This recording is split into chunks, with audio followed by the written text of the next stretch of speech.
I'm Jeremy Wade, biologist and underwater detective. For over 30 years, I've been hunting down freshwater killers. There are people disappearing all the time. Mysterious giants that sometimes take out human victims in remote corners of the world. But have I been overlooking darker and deadlier creatures, lurking unseen in lakes and rivers? Stealthy attackers I can't ignore anymore. She was vomiting up worms. I'm on the hunt for a different kind of river monster. The kind that invades and devours from the inside. The skin used to fall away. I'd be foolish to think I'm immune, so this mission is personal. The chances are I'm harboring one of these silent assassins. It's time to face the truth. We've seen something.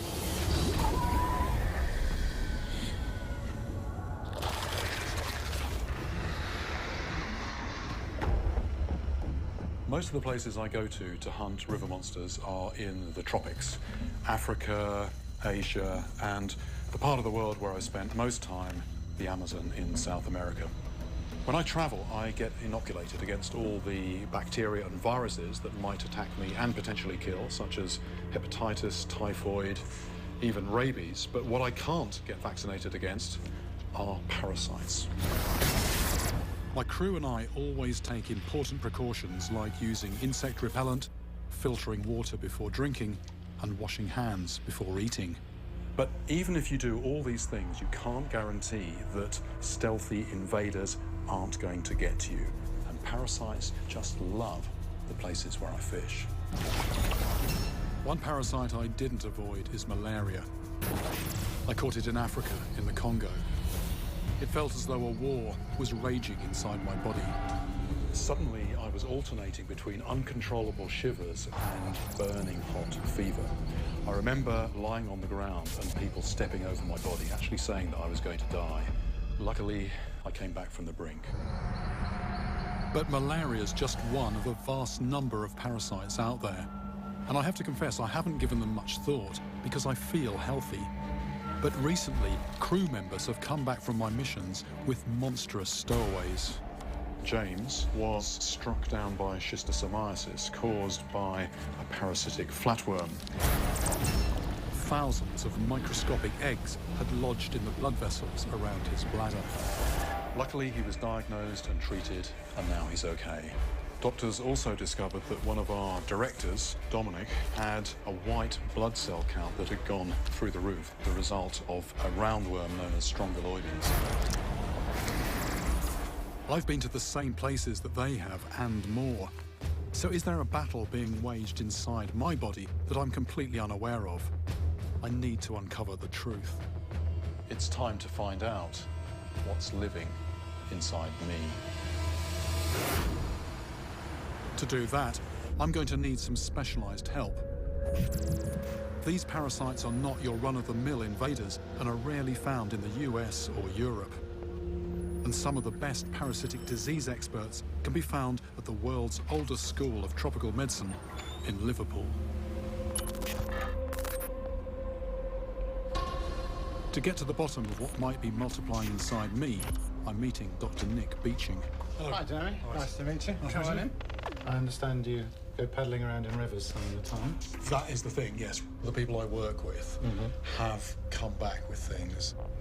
My sort of exposure is many times everybody else. I'm thinking the arithmetic is possibly not stacking up in my favour, so I just wanted to get... So let's start with a bit of a travel history, shall we? Where have you been? Brazil, spent a lot of time in Brazil, Colombia, Guyana, Ecuador, Suriname, Argentina, Nicaragua, Norway, Ukraine, Ethiopia, Spain, Uganda, Kenya, yes, Tanzania, South Africa, Zimbabwe, Congo. Okay, I've almost filled the page. Right. And Asia? Asia, well, India, Thailand, yes, Cambodia, Australia. This is all in the last how many years? Well, most of it's been in the last sort of 8 years, but some of it was before that. Okay. To see if my travels have left any obvious symptoms, the doctor needs to give me a preliminary physical examination.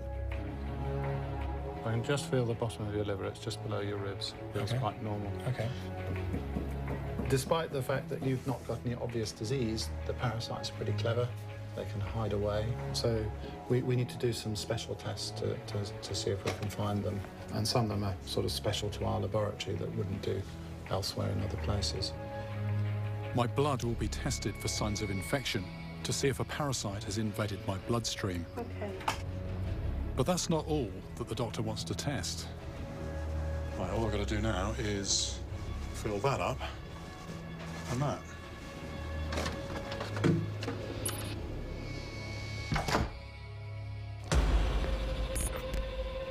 Well, although I look okay outwardly and I feel okay, statistically, the odds are that there is something invisible going on inside me.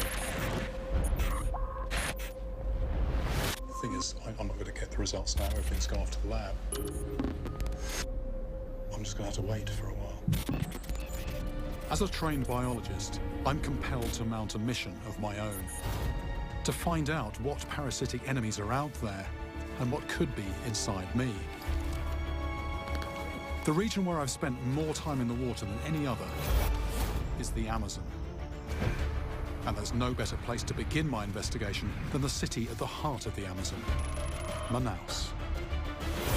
The surrounding tropical waters are so prolific that the concentration of fish species is around 10,000 times that of the ocean. But this region is also a mecca for a collection of deadly parasitic monsters that could have caught me. Ever since the beginning of human history, right up until the present day, the human species has been drawn to the water. We use the river to travel on. We also use it as a source of food. Now, parasites are drawn to us for exactly the same reasons. Our blood vessels take them where they want to go, and they also give them a rich, very concentrated source of food. I've lost track of the amount of time I've spent in the Amazon. When I add it up, it's probably more than 1,000 days. So I need to identify what parasites could be living inside me that may have hitched a ride from here. The first contender is a flesh-eating parasite that's just raging through these parts of the Amazon. It's a microbe called Leishmania. What starts off as fairly harmless-looking sores can develop into horrifying leaking wounds, which the body's defences just can't heal. People tell me there's a woman nearby who's been infected. She's in the early stages of this deadly flesh-eating disease. Ullevine first thought this was just a nasty spot that wouldn't go away. But it's what it can develop into that's truly shocking. There's another one here. There's three. Tá quase mês. The girl's actually only been living in this region here for about a month, something like that. But everybody else in the family, it sounds like they've all had it. Her sores are in the early stages and she's being treated before they grow far worse. But what's horrifying is that half of the community around here, including her family and friends, are infected. Vai evitar, né? She's saying, it seems that she's well aware of what this can develop into. Leishmaniasis is tough to treat. Ullevine will need a highly disciplined schedule of 55 injections of chemotherapy-like drugs over the next 20 days. She hopes this will prevent her sores from turning into grotesque, debilitating wounds. But there's no guarantee. What the doctor's saying is it's about the daily habit of going to the water to bathe in the river, basically. That's where the insects are. Because flesh-eating leishmaniasis is spread from person to person by tiny, blood-sucking sandflies. When the parasite entered Ullevine's body, it hijacked her immune system by attacking her body's own defense cells. It then devoured them from the inside while using them to travel through her body. Without this vital treatment, the parasite can rapidly multiply, making Ullevine a deadly carrier and turning her small lesions into monstrous leaking wounds. If you live here, your chances of catching flesh-eating leishmaniasis, well, it's almost unavoidable. Now, I don't live here, but I have spent a lot of time in places like this. And although leishmaniasis has been in the back of my mind, I'm now starting to wonder if I haven't worried about it enough. But for now, my blood samples are still being examined back in England. And I just have to wait and see if I'm also harbouring this flesh-eating parasite.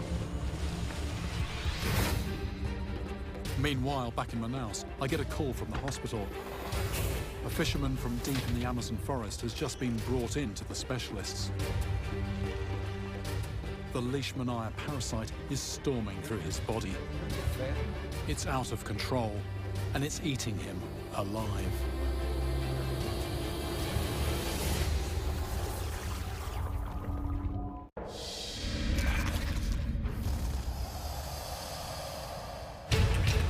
I'm on one of the most disturbing missions of my career, to uncover what invisible monsters could be living inside me. I've undergone specialised tests at the world's oldest school of tropical medicine.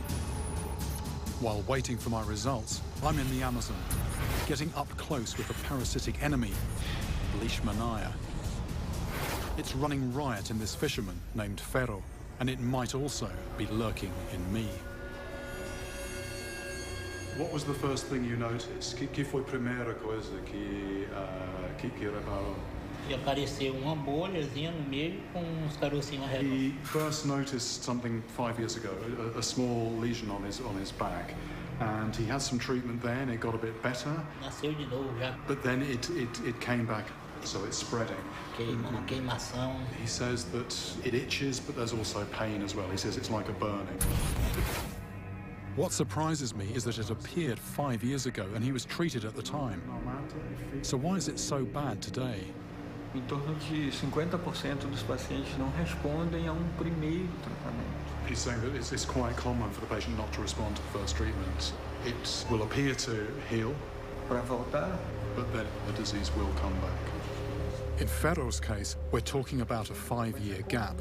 But the doctor says the parasite can lie dormant for up to 30 years, or even more. Não, aqui começou agora, há uns 2 meses. The other thing that's happened recently is that Tinha negócio pelo lado de dentro. he's felt something in his nose, and he says he's worried about that. Depois dessa aqui. They've done a biopsy just yesterday, and they found that it's actually spread there as well. For Ferro, this could be the worst-case scenario, because now that the deadly parasite has reached his nose, it can lead to total destruction of the mucous membranes, resulting in suffocation. In other words, this could be fatal. For Ferro to have any chance of survival, an intensive drug treatment has to start immediately. But there's no guarantee it will work. It's disturbing to know that this parasite survived dormant in Ferro's body for 5 years. It's really brought home the risks to me. Well, I must have been bitten over the years by hundreds and hundreds of sandflies. Now, leishmaniasis is something that I have known about, but to actually see where that can lead, it really does give you pause for thought to actually see the effects. I was hoping that coming here would give me reassurance, but in fact, it's making me more concerned about what might crop up in my results.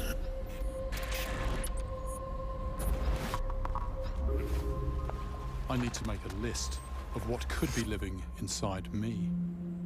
Leishmaniasis is a definite contender. But I've heard about something in a more remote part of the Amazon that sounds even more horrifying. So I'm leaving Manaus and heading to Tabatinga, where Brazil meets Colombia and Peru. I've been here before, investigating bodies with strange marks resembling burns. This is the fish that is responsible for killing people, what we know in English as the electric eel. This river monster may have electrocuted 3 men. But what I'm hearing about now is infesting a whole region. I need to know more, so I'm meeting Dr. Waldry, a field physician who's been based out here for 15 years. Microscópico, sim, sim, microscópico, não dá para ver, né? Apenas os vermes adultos que a pessoa vê. Então ela vê, então ela acredita. He's talking about a parasite called the Ascaris roundworm. Its microscopic eggs are easily ingested, and it's thought 70% of people in the Amazon are infected. The adult parasites multiply in the intestine and normally lie undetected for years. But sometimes it's a very different story. Quite a surprising fact. He's just said that the incidence of intestinal parasites, this Ascaris roundworm, is actually higher than the incidence of malaria, but people generally aren't aware that it's there. It's something totally invisible most of the time. However, a woman who lives near here has a shocking story to tell about her young daughter, Jonida. Sim, sou eu. O que foi que aconteceu com sua filha? Não sei. Quando ela tá com dor de barriga, né? Her daughter had just a stomachache that just persisted. It just went on. And at first, there was discussion in the family. They thought it was maybe some kind of curse. Era feitiço, né? Feitiço. But eventually, they decided, no, let's take her to the doctor. The doctors were baffled. They did an X-ray. They did ultrasound. But actually, that didn't really reveal anything. But it turned out that when she was being examined, she just started vomiting. And she was vomiting up worms. Jonida was taken for emergency surgery. Foi assim. Só Deus ajude nós. Apparently, one of the medical staff said to her, look, you know, it's in God's hands, whether she survives or not.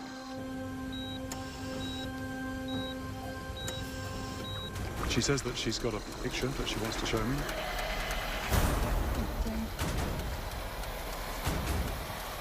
Oh, gosh.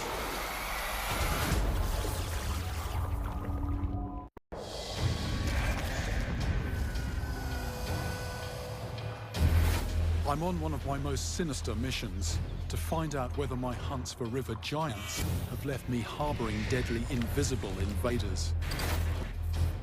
While I await my test results, I'm deep in the Amazon, uncovering a nightmare attack on a toddler who started vomiting up parasitic worms, which may also be breeding inside me. Oh, gosh. Jonida's intestine was packed full of Ascaris roundworms. You imagine maybe just a few. This is an absolute infestation. It's a solid mass that came out. The child must have unknowingly swallowed microscopic eggs that were living in the soil or water. Once inside her, they travelled to her intestine, where they grew into adult worms. Gorging on her undigested food, they stole her body's nutrients and kept multiplying until the surgeons intervened. They removed 33 inches of her small intestine. That's probably actually more than her height at the time. And the good news is that she's running around now. She's a lot better. The thing that's becoming clear to me is that I could easily have these parasitic worms and not even know it. Because most parasites have a fundamentally different tactic from the giant fish predators I'm more used to. What predators do is catch, subdue, kill, and then consume their victims as quickly as possible. Parasites do the exact opposite. A successful parasite will keep its victim alive as long as possible, slowly feeding off it. The Ascaris roundworm is no exception, and these things have had lots of opportunities to get inside me. I'm particularly thinking of the time I was in Cambodia, investigating the pincer-like bite of the pufferfish. I was in these debris-filled waters of the Mekong River in what was essentially a communal toilet. The perfect breeding ground for parasitic worms. Thinking about it, I have to say the likelihood of having Ascaris roundworms inside me has to be high, considering my exposure. It's making me even more concerned about what my lab results will reveal. But there are some parasites that you don't need a microscope to see. On a previous investigation in the Amazon, I encountered a parasitic fish lurking beneath these waters, the candiru. It usually targets a big fish as its host, drinking blood from its gills. But there have been cases of mistaken identity, and that's what happened to this man, Silvio. He was relieving himself in the river when a kangaroo swam up his penis. To get it out required an unprecedented medical procedure. The endoscope was put in the end of his penis into the urethra, grabbed hold of the fish, just gradually, very delicately moved out. This is one parasite. If you've got it, you're absolutely going to know about it. I'd be in such pain, I would just be incapable of doing anything, so I can safely cross the kangaroo off my list.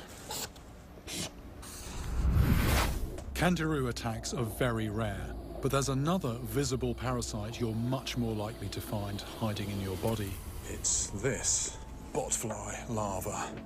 There are flies that have developed this particular strategy in pretty much all of the tropical locations that I visited.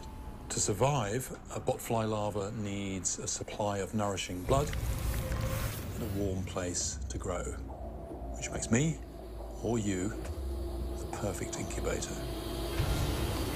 The botfly begins its life as an egg, which is deposited onto a host.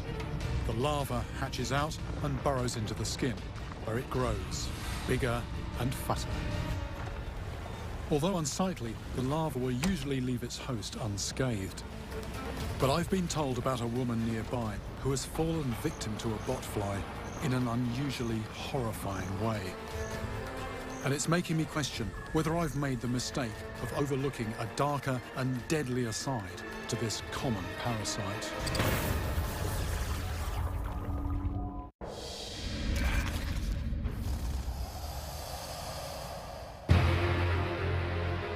This mission is turning up darker and more gruesome monsters, which I'm beginning to fear more than anything I've had on my line. I'm in Tabatinga in Brazil, and I'm being taken to visit an elderly woman named Anisa. She's fallen victim to a common parasite, but she's now suffering truly nightmarish symptoms. Que foi que causou este? So this was caused by a botfly, which is normally quite a trivial thing, but this is absolutely worst case scenario for that.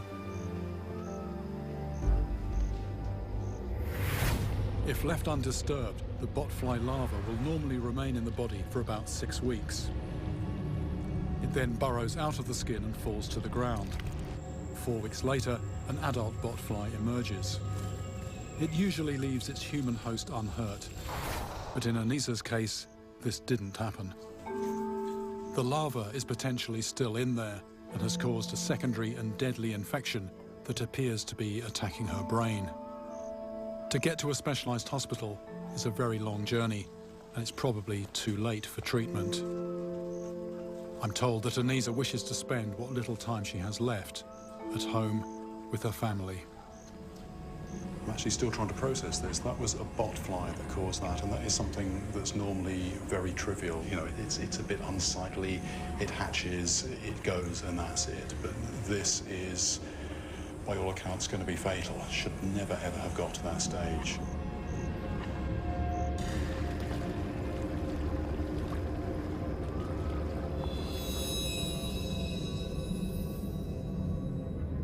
Even if they do get treated, the people along these rivers are straight back in the same environment, facing the same deadly invaders. Now, I know I don't have a botfly larva because it's very easy to check for the telltale signs. But there's one other thing which is becoming very clear, which is actually pretty frightening. And that is, when I'm in this environment, for me to keep free of parasites, I've got to be lucky every single day. But the parasite only needs to be lucky once. One parasite that nearly took me out is thought to have killed more people than all the wars in human history: malaria. That experience is just burnt into my memory. It was 1990, on a trip to find the Goliath tigerfish in the Congo. One night I was bitten by so many mosquitoes that the parasites overwhelmed my anti-malarial medication. 10 days later, the sweats and chills started. It was so bad that even in sweltering heat, the disease sent me into uncontrollable shivers. And after losing count of the number of days that I'd suffered, I took the pharmaceutical equivalent of a nuclear bomb. That probably saved my life.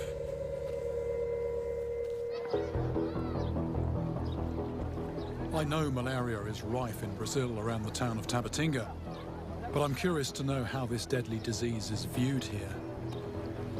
So in malaria também aqui? What she's saying is there's a big problem here. Muitas vezes malaria. She's had malaria twice, and you know it's all the mosquitoes around in the atmosphere here.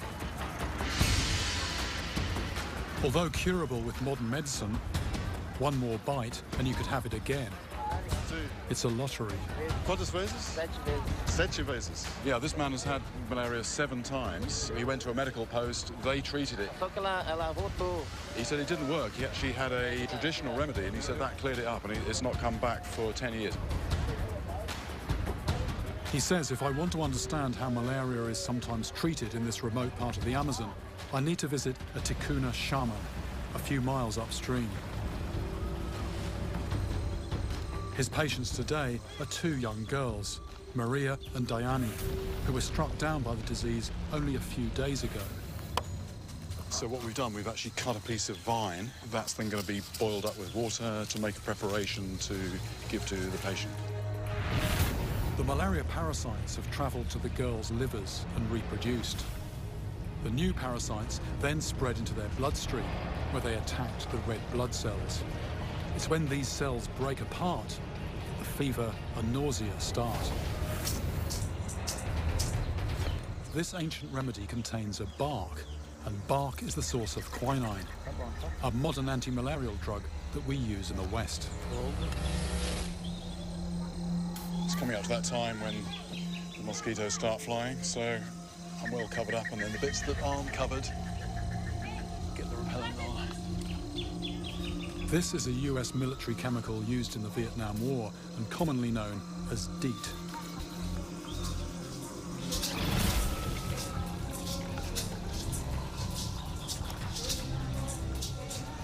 I'm told that Ticuna believe that the smoke and singing will call the spirits to help administer healing, while this medicinal remedy will attack the malarial parasites and eventually purge the disease from the body. With any illness, it's not just your body, it's your mind. And particularly with something like malaria, it's a powerful disease. It's almost like there's a sort of a battle raging inside your body. Sometimes you're winning. Sometimes it's the malaria that's winning.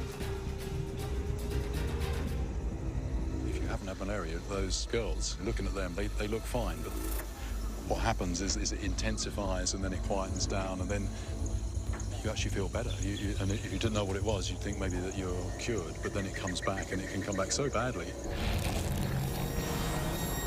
Even if it's not going to kill you, you actually want to die. It can be that bad.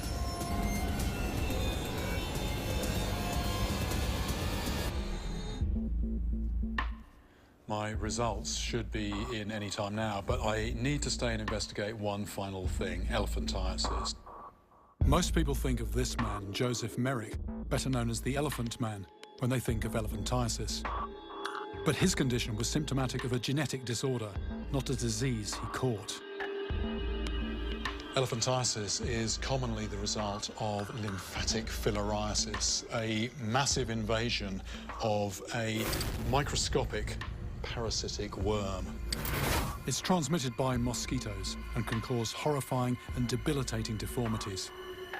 Perhaps this is the one that I find the most frightening. Because once you've got elephantiasis, it's a life sentence. But I've discovered a clinic, the only one in Brazil, that may have found a remedy. I'm traveling nearly 2,000 miles southeast to São José do Rio Preto. I've been invited to the clinic to meet Raimundo, a current patient. So, Jeremy? Prazer, posso sentar? A primeira vez que fui em Manaus já faz mais ou menos 15 anos. Mas depois eu já retornei. Right, this dates back quite a few years, 15 years or so. E aí, nessas andanças de jogos escolares... Raimundo was working as a therapeutic masseur. He was mainly treating football players. There was a tournament in Manaus, but in between the games, there was some time off. Raimundo remembers that he went to a local creek in the early evening with some of his fellow players to relax and cool down. He remembers being bitten by mosquitoes. É muito mosquito. And he thinks it was this ordinary event that ended up changing the course of his life forever.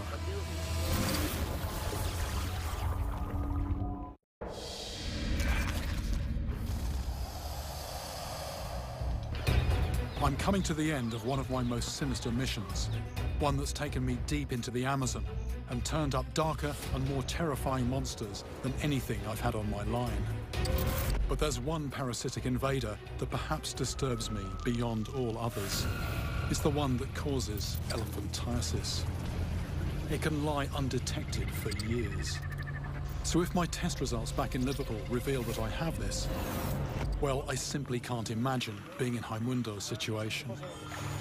Because what happened to him is unbelievably horrific. É muito mosquito.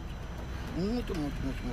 He recalls being bitten by lots of mosquitoes, but like most places in the Amazon, their presence is common, and being bitten is just a way of life. But on that day, there were more mosquitoes than usual, and an infected one bit Raimundo, releasing parasitic worm larvae into his bloodstream, where they travelled into his lymph vessels, a vital part of the body's circulatory system. Não, eu passei 2 dias, inclusive. And he says it was literally a matter of days A perna começou a inchar. that he noticed something with his left leg. It started swelling. As well as the swelling, he said it was also esquenta, Muito. a sensation of heat. He said it was almost like it was burning. Depois de uns 10 anos pra cá, foi. After about 10 years, Ficou insuportável, quase insuportável. it was actually almost unbearable. Aí que veio a complicação. The skin used to fall away, Deu até em bicho. and he actually got sort of infestations with other parasites in the skin, particularly in his foot. So it sounded Coisas horríveis. pretty horrible. Over time, the adult worms clogged up the lymph vessels in his leg. Fluid built up, causing gigantic and horrifying swellings. With powerful drugs, Raimundo was eventually freed of the parasite, but irreversible damage had already been done. Inchando mais e doendo. He said there's no way that this can be stopped, there's no way that I can do anything about it. He said he got just really, really depressed, he prayed a lot, Até para viver. almost lost the will to live, and this went on for 20 years. It's only now, to be precise 19 days ago, that Raimundo arrived here at Dr. Godoy's clinic. For the first time, he's receiving proper treatment. It's having a profound and noticeable effect. This disease is difficult for some people to look at, but the tough part for me is knowing that Raimundo has to live with it every day. Now, I mean, this is very hard to believe, but this is actually a considerable improvement on when Raimundo first came in here. When he first came, Dr. Godoy couldn't touch his hands. He couldn't get his arms all the way around the leg. There was a gap of about a foot, something like that. So already a dramatic improvement. And the aim is to get this leg equal to the other one. In order to achieve that, Dr. Godoy has designed a simple and effective treatment. Fica fácil. Segura a peça para fazer uma bandagem. All of this extra bulk, most of it is liquid. The skin obviously stretches to accommodate that. So in fact it is possible to get rid of this quite quickly. First, the leg is wrapped in bandages. Then it's laced into this, a special type of corset. The compression device gently squeezes the leg, forcing the lymph fluid out as the corset is tightened up throughout the day. The leg is also raised slightly, the gravity helps that process. And then every hour or so, he's going to go and relieve himself because what's happening to that fluid? The kidneys are filtering it, they're processing it, it's being eliminated from the body. Dr. Godoy's simple methods have provided a true revolution in the treatment of elephantiasis, his results with past patients have been nothing short of miraculous. The hope now is that Raimundo will be his next success. I'm just trying to put myself in Raimundo's position, and the fact is I actually can't. The odds were just ridiculous. One mosquito biting him. And I think if that was me, I don't think I would have survived mentally, spiritually, to arrive at the point that he has eventually arrived at now, where finally, after all this time, there is hope. This investigative journey has hurled me out of my comfort zone. And although I've spent more than 30 years getting up close and personal to large, toothy, flesh-eating apex predators, what I've witnessed with these monstrous parasites is making me wonder whether my world is about to be turned inside out. It's definitely time to go back to Liverpool and find out what microscopic monsters are living inside me.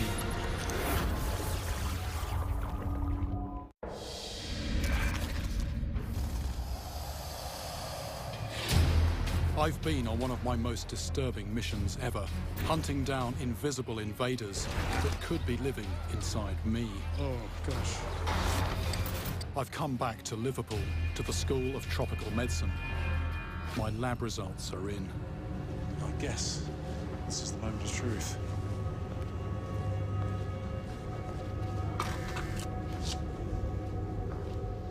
You've been to so many countries. I've got lots of results, so I'll cut to the chase and we'll just go through them, really. Leishmaniasis. You haven't picked that up. Malaria. I had this a long time ago, but I recovered. Those tests are all negative. We looked in your urine to see if you had eggs of schistosomiasis, bilharzia. Something that I've definitely been exposed to because one of my crew members had it. So there's no blood in your urine, and you'll be pleased to know no parasites in your urine either. But I'm dreading the next one. The filariasis. This is the one that I find the most horrifying. Was negative. This seems almost too good to be true. Looked at the stool samples. No features of any worms, which was one of the things you were worried about. But we've seen something. A number of parasites. We found some amoebae in the stool, and these are things that can cause amoebic dysentery, a severe diarrhea. I'm being told that in my body I have a parasitic river monster that has invaded my intestinal lining. Is it quietly attacking my body's cells and devouring them? Is a ruthless killer living inside me? But there are two kinds. The lab ran an extra test to be sure what type I have. You've got the much more common harmless kind. So I'm looking all right, you say, and I'm feeling okay. I mean, is it possible to get rid of that, or is that something you just sort of live with? Yeah, most people live with it, but if we think it's causing a problem, it's relatively easy to treat with some antibiotics. And I would have been astonished if we didn't find this, given your travel history. A surprisingly clear bill of health, given the number of countries you've been to and the amount of exposure that you've told me about in those various countries. I feel like I've gotten away by the skin of my teeth from some of the world's deadliest parasites. I have to say I am so relieved that despite all my travels, I have remained pretty safe. So does that mean I should quit while I'm ahead? Well, as with all my investigations, knowledge is power. And although this might sound strange, I actually feel better equipped now to keep safe in the future. It's been a very personal journey to hunt down these microscopic river monsters, and I feel I've been very lucky. But for the people I met, their stories continue. Ferro, the fisherman, returned home 2 months later with the all clear from leishmaniasis, and the doctors remain hopeful. Yonida, the little girl who had the horrific infestation of intestinal worms, is miraculously leading a normal life and has just started kindergarten. Very sadly, Anisa, the elderly woman with the botfly infection died a few weeks after I saw her. Maria and Diane, the two girls with malaria, made a full recovery. And Raimundo, after 20 years of living with his disfiguring and debilitating disease, is back at home. His leg is nearly down to normal size. At last, he's regained his independence and dignity.